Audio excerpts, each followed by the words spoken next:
हमारे दिमाग के अंदर एक ग्लैंड होता है जिसे पाइनियल ग्लैंड कहा जाता है, जो हमारे सोने के निज़ाम को तरतीब में रखता है।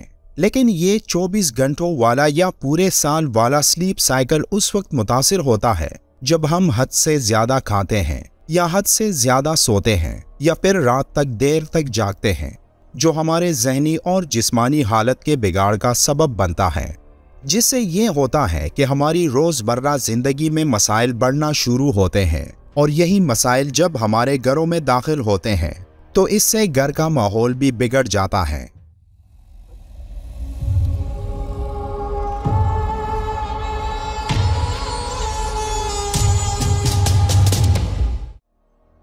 सूरह मुज़म्मिल की आयत नंबर 7 में अल्लाह का इरशाद है, दिन के वक्त तो तुम्हें और भी बहुत से शुगल होते हैं। जब हम रात में आराम करते हैं तो यही आराम हमें दिन के वक्त अपने काम को मुकम्मल करने में मदद देता है। जब दिन की रोशनी गायब हो जाती है तो हमारे दिमाग में मौजूद पाइनियल ग्लैंड में एक हार्मोन जिसे मेलाटोनिन कहा जाता है, इसकी पैदावार में इजाफा होता है, जो हमें नींद जैसी नेमत को पूरा करने में मदद करता है।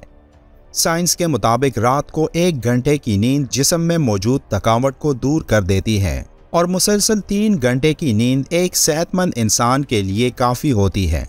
और नींद का ये बैलेंस कई अहादीस में भी बयान फरमाया गया है कि इशा की नमाज के बाद सो जाया करो। जो लोग इशा की नमाज के बाद सोते हैं वो ये 3-4 घंटे नींद पूरी करके पूरे दिन के लिए खुद को रिचार्ज कर लेते हैं। लेकिन सवाल ये है कि रात के बाकी हिस्से में जागकर कोई क्या करे? तो इसका जवाब सूरह मुज़म्मिल की आयत नंबर 2, 3 और 4 में अल्लाह ने यूँ फरमाया है, रात को नमाज में कड़े रहा करो मगर कम, आधी रात या इससे कुछ कम कर लो या इससे कुछ ज्यादा बढ़ा दो, और कुरान को खूब ठहर ठहर कर पढ़ो। फिर इसी सूरत की 6ठी आयत में जिक्र है, दर हकीकत रात का उठना नफ्स पर काबू पाने के लिए बहुत कारगर और कुरान ठीक पढ़ने के लिए ज्यादा मौजू है। इस आयत में रात के जिस पहर का जिक्र है तो उस वक्त रात गहरी होती है और नींद का गलबा ज्यादा होता है, और यही वो वक्त होता है जो पूरे 24 घंटों में एक इंसान के लिए सबसे ज्यादा फायदेमंद होता है। ये वक्त तहज्जुद की नमाज का वक्त होता है, जब एक इंसान बराह रास्त अल्लाह के सामने खड़ा होकर उसकी इबादत में मसरूफ होता है, जबकि अल्लाह की खास रहमत बंदों की तरफ मुतवज्जा होती है। हदीस में फ़र्ज नमाज के बाद सबसे अफजल इसी नमाज को करार दिया गया है, और आप सल्लल्लाहु अलैहि वसल्लम का इरशाद है, तुम रात की नमाज को अपने लिए लाजिम कर लो, क्योंकि वो तुमसे पहले के नेकूकार लोगों का तरीका रहा है और अल्लाह से नज़दीकी का जरिया है, गुनाहों को मिटाने और बुराइयों से रोकने वाली है। एक और हदीस में है, अल्लाह अपने बंदे से ज्यादा करीब रात के आखिरी दरमियानी हिस्से में होता है, इसलिए अगर तुमसे हो सके कि उन लोगों में शामिल हो जाओ जो उस वक्त अल्लाह को याद करते हैं तो ज़रूर ऐसा करो।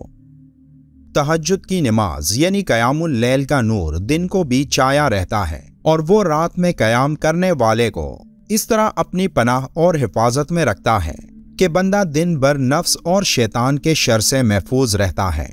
कुरान में अल्लाह ने अपने प्यारे रसूल हज़रत मोहम्मद सल्लल्लाहु अलैहि वसल्लम को तहज्जुद का हुक्म देते हुए फरमाया, और रात को तहज्जुद पढ़ो, ये तुम्हारे लिए नफल है, बाईद नहीं कि तुम्हारा रब तुम्हें मकाम महमूद पर फाइज कर दे।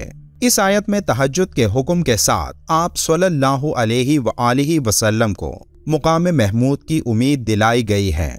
मुकाम महमूद आखिरत में शफाअत कुबरा का मनसब है कि जिस घड़ी नफ्सी का आलम होगा, उस मौके पर रसूल करीम सल्लल्लाहु अलैहि वसल्लम रब्बे कायनात के हुजूर सजदा रेज होकर शफाअत की दरख्वास्त करेंगे और आपकी शफाअत कबूल की जाएगी।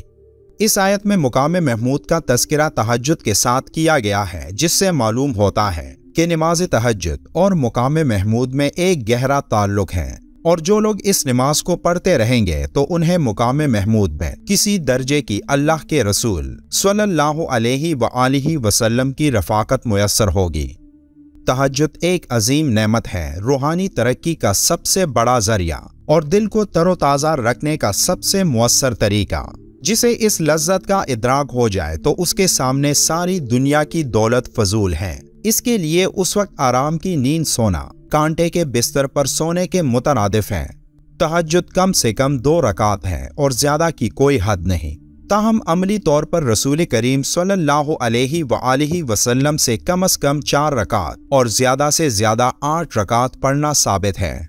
साइंस की एक हालिया स्टडी के मुताबिक ज्यादा सोना एक इंसान की उम्र कम करती है और कम सोना एक इंसान की उम्र बढ़ाती है।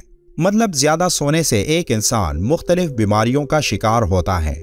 मेडिकल साइंस ये भी कहती है कि ज्यादा सोने से एक इंसान के दिल के मसल्स में बिगाड़ पैदा होता है।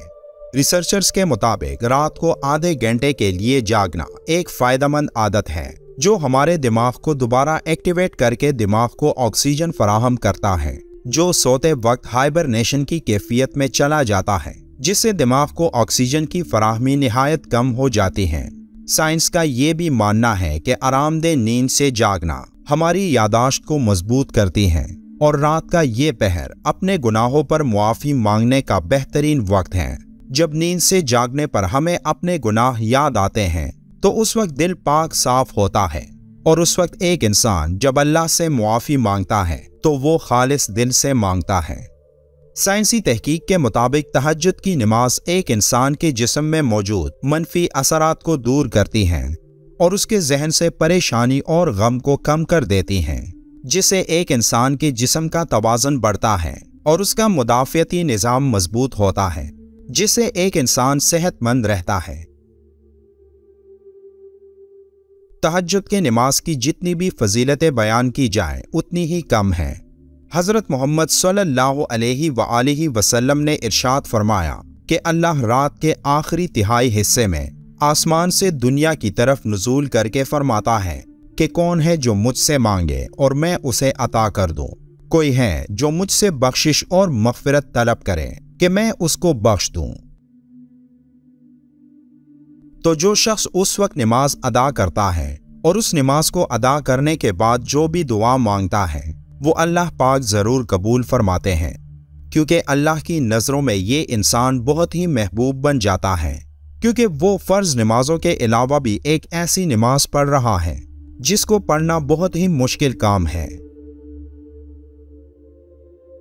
अल्लाह हम सबको भी क़यामुल लैल की दौलत अता फरमाए और हमारी इनफरादी और इज्तिमाई मुश्किलात को आसान फरमाए। आमीन। वीडियो के आखिर में एक बार दुरूद शरीफ पढ़ना मत भूलिएगा। मिलते हैं एक और वीडियो में, तब तक के लिए अल्लाह हाफिज़।